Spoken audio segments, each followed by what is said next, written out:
Hey everyone, Liam here from Hydro Underwater Hockey. We're in lockdown in New Zealand right now, and I've just been changing to a new computer, found a bunch of old files, so I thought I'd just load up one that I found. It's a 98 Men's Worlds Final. Here we go. Between South Africa and France. Here we go, we're off. The 10 and 15. 30 minutes of underwater hockey to decide the 1998 champion, the winner of the gold medal here in San Jose. And it's scary if it goes like so many of the other games. Oh my goodness! Oh my goodness! God! There you go. This is a major break. I didn't expect for South Africa to come out of the gate this quickly, but apparently one of the Frenchmen lost their mask. We could be looking at a major upset. 14-25, only 30 seconds into the game, and already a goal behind South Africa. But once you get to this level, they're both two solid teams. Yeah, I really felt that the French team peaked a little bit early because they were looking a little bit shaky against the Canadian team who was seeded 8th. And the Canadian team gave them a very good game. In the first half of that game, it was 2-1. And that's very strange considering that the French team dominated in the round robin in double digits against the Canadian team. And the final was a 5-1. And already an early whistle, so this game will be 2 minutes. My goodness, the hard calls have been coming out right away. Murray Brooks, one of the referees in water, has just sent number 3 out for 2 minutes. Oh, excuse me.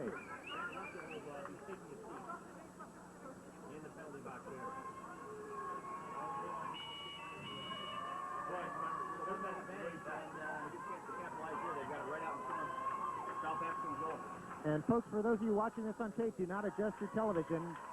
It's not going fast forward. This is the speed of play that we experience at this level of competition. South Africa doing some quick changes here. Looks like France has a 3-2-1 formation with the pivots shifting and swapping with the defense. You can see from the surface here that the pivot moved back and the defender went in. And you can be assured this is going to be a very, very physical game.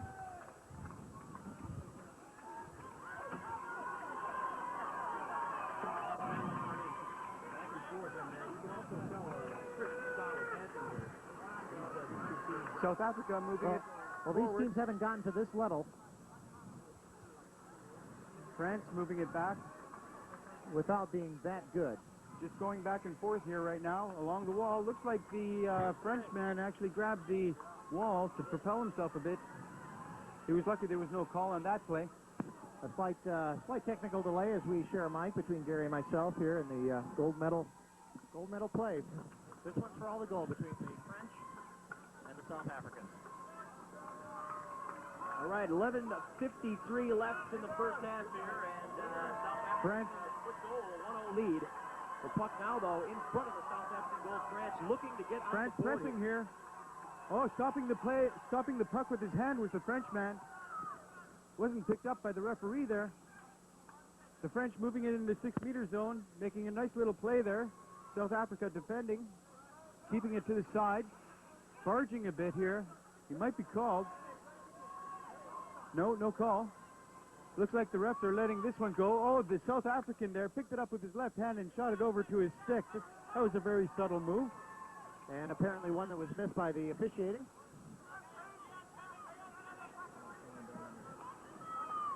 This is great having these videos in here. Again, playing on a very fast bottom here. Vic, can you explain what the bottom is made up of here? Yeah, the bottom is actually something that Roger Fuller managed to do some research on. It's a product called Sport Court. Those are interlocking tiles. And can I just break on you here? They're made with negative.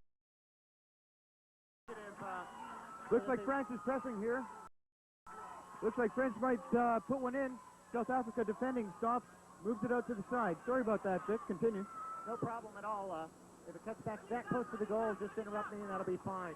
This Sport Court is actually a plastic tile, as I said before, that interlocks. And it was formulated with a plastic that would be heavy enough so that it would sink in water, and Roger did a phenomenal job in organizing this with the sport court people and designing and fabrication of the walls. Goes largely to a California player by the name of John Fisher, the captain of the Masters team. Looks like there's a call against the French team, advancing the puck with the hand. South Africa advantage deep in their own zone. That's a help. That was a stick ball, Mark. Stick ball. Woody Lee here with us in the booth to help us as chief referee normally in the United States. He is also the head of the rules committee. So he'll be doing some interpretation for some of the calls that we may be missing. Which is good, because anytime we get a goal, a score, or a penalty, we go right to him, and he'll tell us exactly what's going on. Right now, 9 minutes and 35 seconds left in the first half of this game. South Africa with the lead. I feel comfortable with Willie around. That's good.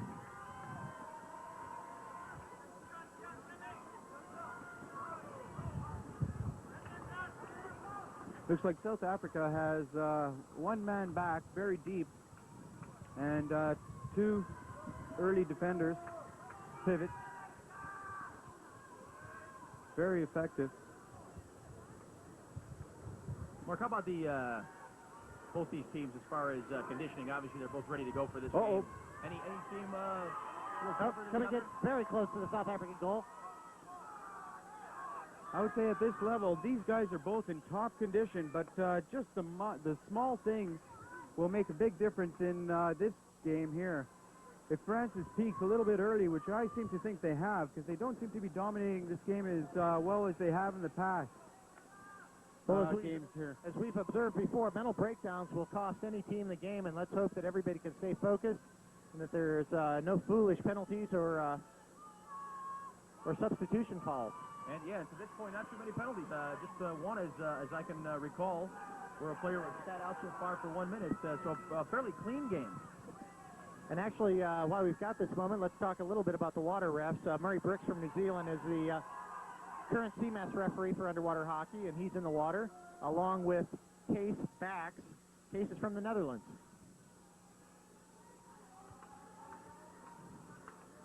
Vic, how many referees and do we have in the game underwater? How many underwater?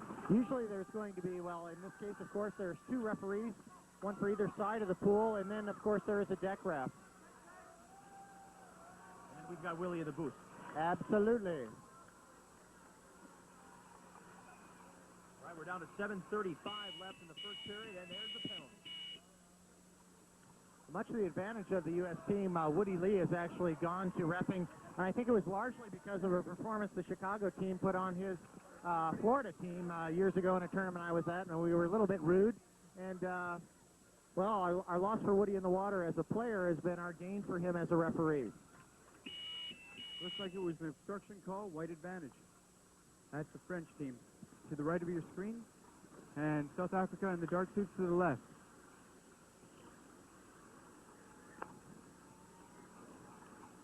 Pressing up against the side. No one in full control here. Just batting it back and forth. The chief referee on deck on the island here is Cliff Underwood from Great Britain. Or Queen of the Nile Island, as Roger would put it. I'll tell you, this whole tournament has been kind of a mastery of shoestring engineering. But it's all come together very well for these championships this year in San Jose, California. France maneuvering the puck very well, exhibiting some excellent puck control. Very aggressive style of play here. Good team play. Lack of a winger there for the French team. South Africa takes advantage of it, starts moving it forward, but the French defense is trying to keep it in the South African zone. Well, as the play has continued, and we've got a foul called here, or a penalty, let's see what's being assigned. We'll go to Woody.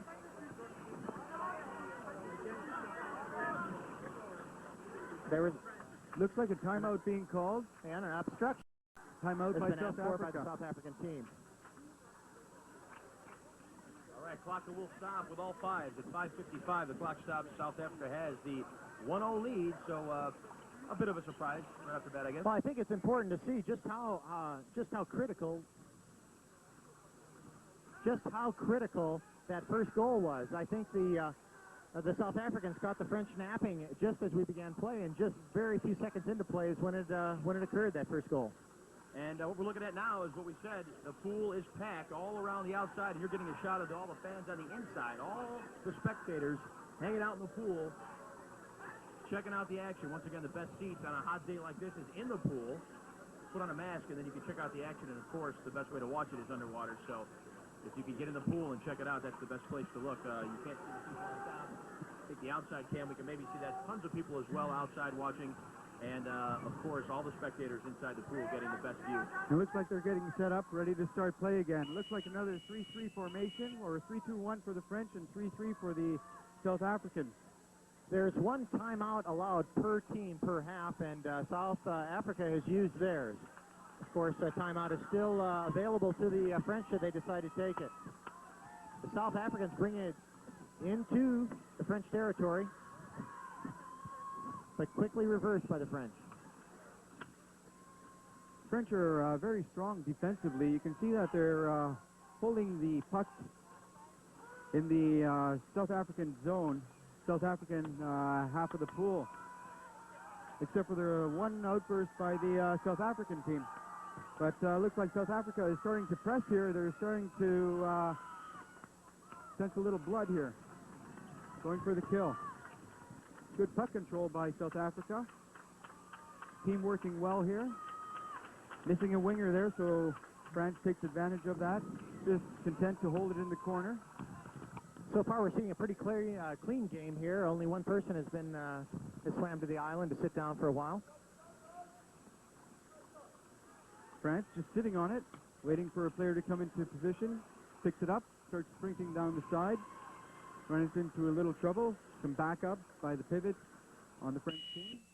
Stop and play. Mark, I don't know what your observations are, but in my opinion, it looks like the South Africans are kind of dominating this first half. Yeah, that's what I kind of suspected. You know, just the way the French were actually playing in a couple of previous games in these finals. They look like they seem to be losing a bit of wind. I was going to say, Vic, that last penalty now, we had a penalty call. Who was that on? That was an obstruction call against the French, and the South Africans have the advantage. Deep in the French zone. Let's see if they can capitalize. South Africa on it. We got 4 minutes to go in the game. France in the white and South Africa in the black. You notice down that the South Africans were just sitting on the puck without touching it, just waiting, hoping that the French would advance a little bit early. Trying to draw them into an encroachment call. That's exactly right. Very critical that close to the goal. Let me just jump right back on that. The game's not going that fast. There's 4 minutes to go in the first half. We've still got another 15 minutes to go for a second half, so we're looking at 18.5 minutes left in the game.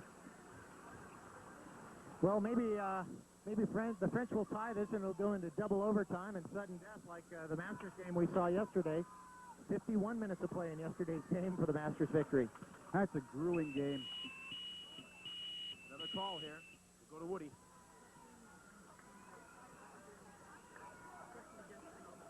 An obstruction call against the South Africans. The French will take the advantage as they approach the South African goal. With interest, I'm looking at the South Africans setting up their defensive core. Timeout called by the French team. So now both teams have used their timeouts for this first half, but with only 2 minutes and 53 seconds left to play in the first half, we'll take a short break in the action. So, Mark, is this a bit of a shocker here that it's only 1-0, or should we be expecting more offensive output? I think that this is going to be a very low-scoring game, and I at the beginning of the game, give the advantage to the South Africans. Even though the French have come through this tournament basically undefeated to this point, I still think that the South Africans have a little more depth in their team, a little more size, and I think that they'll be able to capitalize on it. In such a long tournament, it wears you out. It looks like the French are starting to get worn a bit. As we say, we're in the middle of a timeout, and something should be noted as far as timeouts are take place in the course of the game. A timeout can only be called by a team during a natural break in the play, penalty, a score, or during another timeout. One of the South African defenders way back, 2 in front of him, and 3 forwards. 3-2-1 formation for the South Africans. Very similar to the French. of course, in case you're wondering, the high-pitched tune there that you hear, that, of course, Vic, allows the players to be able to hear underwater. Absolutely. So everybody, both topside and below, should be able to know. And we had, of course, during the course of the play, 2 different tones, so that the South Pool would not be distracted by the North Pool. The French threatening again. And vice versa. South Africa defending well. Outlet pass to the side, carrying up to the middle of the pool. The French carrying it back. South Africa defending, controlling it well here, waiting for a player to pass to. Can't quite connect here. The French defending it well. Moving it forward slowly. The French in control here a little bit. Starting to pass it forward. As you're probably observing in this play, several different trick moves. These players are highly skilled, and they can basically put the puck anywhere they want it from either side of the stick, and we're seeing some very fine stick handling. There doesn't seem to be the open play that we expected in this game. It seems to be a little tighter against the wall. I think that one team or the other is moving it toward there. And South Africa seems to cater to that style as well as France. I heard that France, from the other team's observations, were very strong on the wall, so they're playing that to a T. South Africa taking it wide in the open. And as we mentioned before, this surface is very, very slick, and when there's a scrum involved and several people in one spot, the puck can pop out almost anywhere. Here's South Africa threatening again, getting close to the 6-meter zone. You can see how they fight for that puck like that. It almost looks like, with one player on top of the other, that it so easily could be a penalty. Very much so, and I think there's quite a few that are missed, but obviously the water refs cannot be everywhere all the time. And again, we talked before, there's a lot of surface politics that takes place. A little retaliation on the surface that nobody sees. All right, we're down to about 35 seconds left in the first half of this game. South Africa on top of France 2-1, and France, of course, trying to get that goal to knot things up before the short 3-minute break.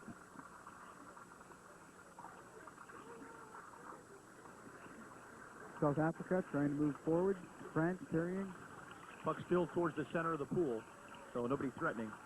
South Africa hoping to maintain their lead and capture yet another gold at this tournament. This is a very defensive game here. And we've got a call. Sounds like a stop in the play. No stop.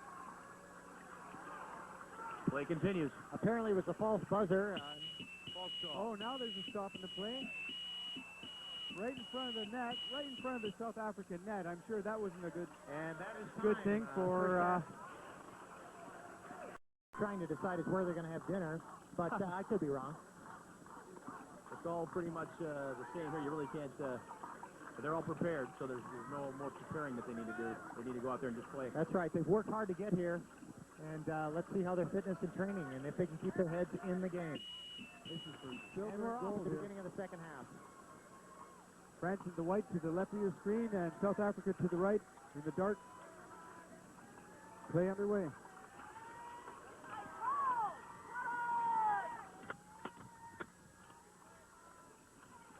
Over to the side. Puck is just below the penalty box island area.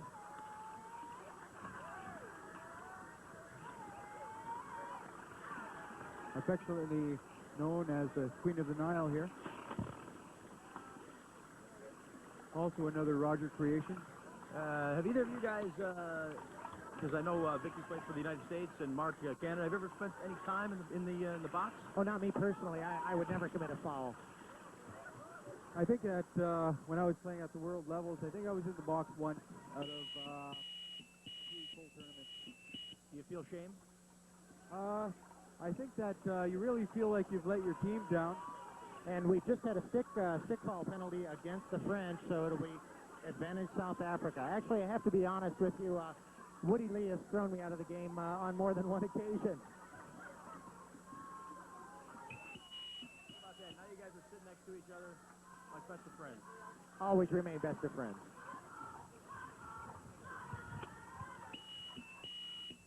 Another call. We'll go to Woody on this. Oh, it looks like This isn't looking good. 1 minute for a stick foul against the French. So the French are going to be, 2 minutes. The French are going to be a man down. Oh, excuse me, yet again. 1 minute for the number 2 player for the French team. Lagabe, right? Lagab. Arnaud Lagab will be taking a breather for 1 minute. South Africa with on the power play. 6 men against 5 as they try to go up 2-0 on Deep in the French Team France. zone. Gary, I guess you weren't expecting this to be a little home study course in French pronunciation, were you? No, I'm brushing up right now, and it's not good. France slowly moving it Better out. you than me, because I'd be worse. Carrying, sprinting here. Number 13 from South Africa stopping it, bringing it back. France carrying. If there's Rolling it a little bit. if there's any comparison at all to ice hockey, it's definitely the name. You can see 3 of the French players on the bottom here. Oh, my goodness, there's a drive towards the goal. South Africa And moving the it South out. Africans have managed to defend it. Over to the far side of the pool. South Africa starting to carry it back toward the French zone. The puck squirts out. South Africa with it. Well, Gary, I know the sport is new to you, but I'm sure you can feel the energy from both sides of this pool. Oh yeah, just on both sides. It's just packed, and it's just a duel to the very end. I also noticed here, as we talked before, when the puck is right underneath your goal and you're making changes. Here come the South Africans. It was a 2-on-1. They weren't able to capitalize. That's a very bad move by the South Africans. That was an easy play that they could have easily capitalized on. They didn't take advantage of it. Let's see if it's going to cost them at the end of the game. So what I was saying was you either have a chance to jump in or you have a chance to dive into the pool.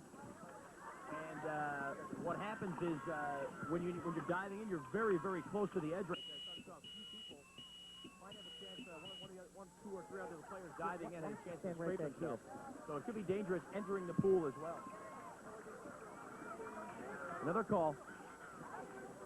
Against the South Africans for barging, so it will be the French possession. A barging call. We haven't heard that all day. What's a barging call? It's a particular type of obstruction in which you're basically trying to plow through the opponent. All right, we've got 10 minutes and 54 seconds left in the game, that is. Unless France can score a goal here, knot things up, and push it into overtime, we're looking at a 1-0 lead right now in favor of South Africa. Here comes South Africa. Moving it away. The French are bringing it to the South Africans. Can they make it happen? Stop and play.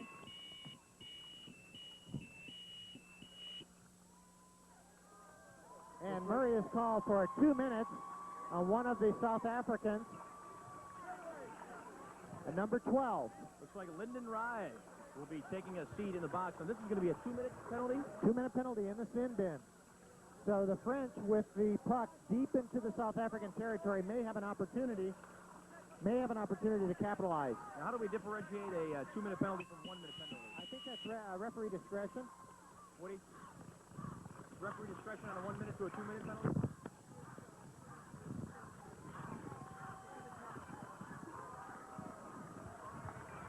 So the interpretation by Woody Lee here, one of the chief refs for the U.S., it's actually that specific penalties require 1 or 2-minute penalty, so we're not quite sure what that penalty was called.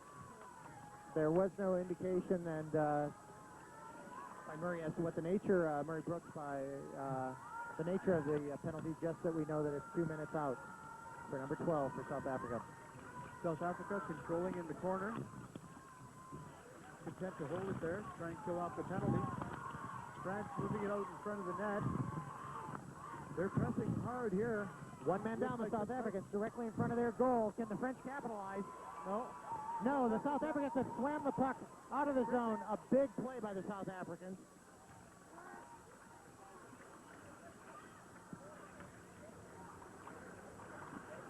South Africa doing a pretty good job here of killing off this penalty. Absolutely, then that was a very big play. South Africa deep in the French zone. Looking to add another goal here. South Africa could go up 2-0 here if they keep it in there, but France seems to be punching it out. Once again, South Africa is down a man still. 2-minute penalty on Lyndon Rye. We have 8 minutes, 30 seconds left in the second half of the game.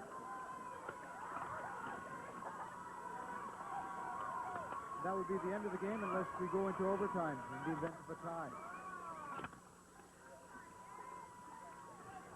Mark, since you've played in the and won a world championship, what's going through the players' minds right now? I know obviously they're just trying to play the game. The French are about to bring it home. A lot of emotion. Can they make it?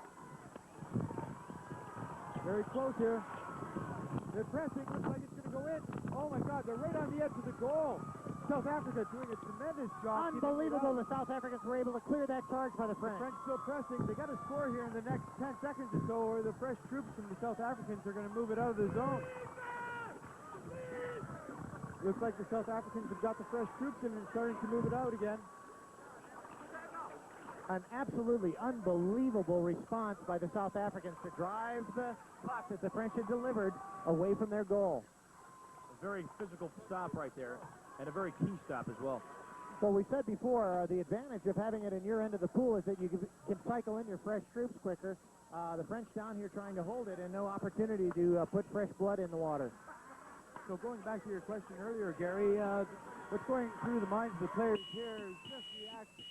They've trained so hard, so well together for so many hours, days, weeks, months, and in some cases years they've been playing together. And this is just reaction. You just play your game, and that's it. There's no time to be thinking down there. It's just all reaction time. Okay, the call is going against the French and the South Africans. There's no indication of exactly what the violation was.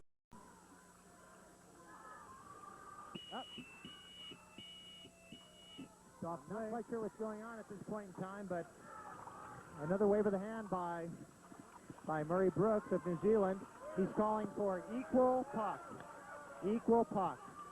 And if you can run... And now they're down. Now it's deep in the South African zone. The French can capitalize here. They'll get right back into this game.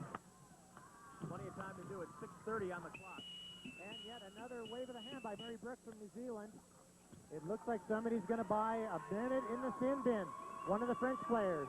One of the French players. Number that's two. not... Number 2 from the French. He's going back. Arnaud Lebas. So with the French deep in the South African zone, they're short-handed. It's not impossible to score in this situation if they really press, but it's a bit of a risky situation because their defenders are going to have to get fully involved here if they want to score. And actually a new rule that is going to change immediately after this tournament, and that is going to be that in the last 2 minutes of a game, all stoppage in play will also be a stop in the official game clock. So no more getting thrown out for blatant violations just to run the clock down. And that seems like a good play, yeah. Because very good move. That's a strategy you could play if you're in the lead, to just try to make penalties and continue with the clock and run it out. But now it should stop after 2 minutes. That way, and the other great thing win is that keeps those little veins on Woody's neck from popping out at tournaments, which we're happy to see that not happen.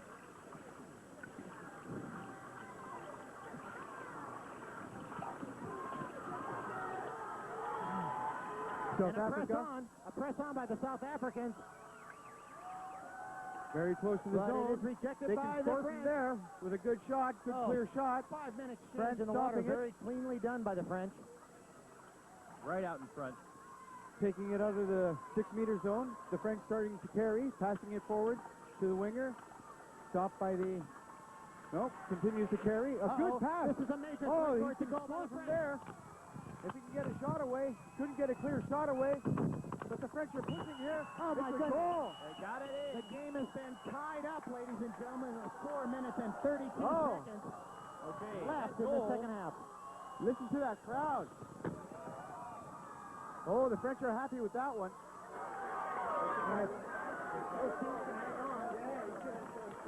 Those teams can hang on. We might see another overtime game.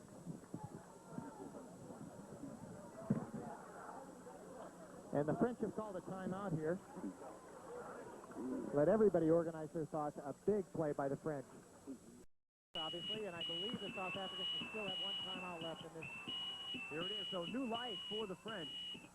And we've got a call. What is it? Of The coach, the water coach, is the one that caused the violation. He did not get back behind the lines before the play started.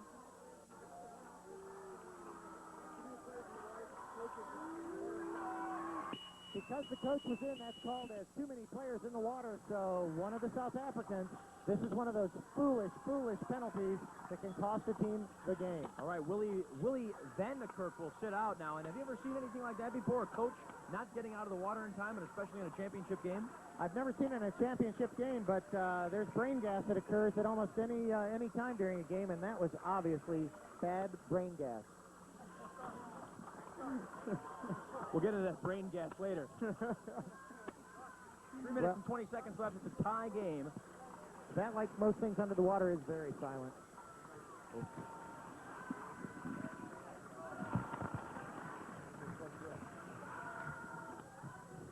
The French tasting a little blood of their own as the South Africans are a player down.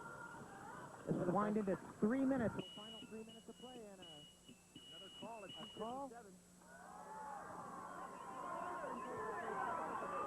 Case Fox has called a penalty against a stick foul against the South Africans that will give the French an advantage at very close to the 6-meter mark, in 5 meters out from the South African goal.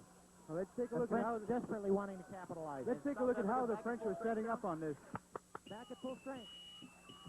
Let's see how the South Africans can do to defend this. Both teams at full strength, 6 men in the water. Oh my goodness. A goal. Well, I think we were able to see that almost before anybody else. Number 13 has scored that for the French, but the puck, as we've said before, on this court just popped out of the scrum. 2 minutes the French and 10 were able to seconds bury it left in the game. cross. 2 minutes and 10 seconds left in the game, and that goal is by Bruno. Mark, you want to help me with this last name? Bruno. Sorry, Bruno Berrier.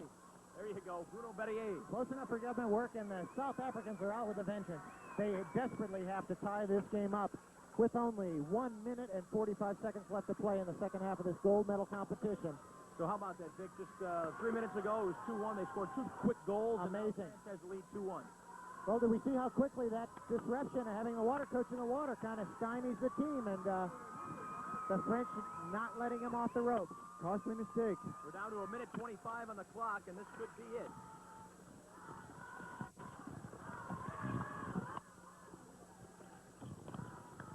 Team France and their spectators chanting on their side. They feel the victory. They know there's just a minute left in the game, 1:10 to be exact. France leading 2-1 in the gold medal game against South Africa. South Africa trying to break it out. France is holding strong, keeping it deep in the South African zone. South Africa carrying. They got to pull out all the stops here. They got to get every man. Both these teams are very tired, but the South Africans have been subbing very slow. Maybe an indication of just how fatigued they are. But I'll tell you, substitution, as we've said before, is everything. South Africa has got to start pressing here. Every man on the bottom and start going forward, or time is just going to run out on them. They only have 34 and seconds. The French apparently tired. There's 4 men floating on the surface and only 2 men down. This is it, a last push here with 25 seconds on the clock for South Africa to try to tie this thing up at 2. And the French are holding them in their zone, so this is not looking very good for the South African team. We're winding down here. Victory here. Down to 14. That's the countdown by the French team.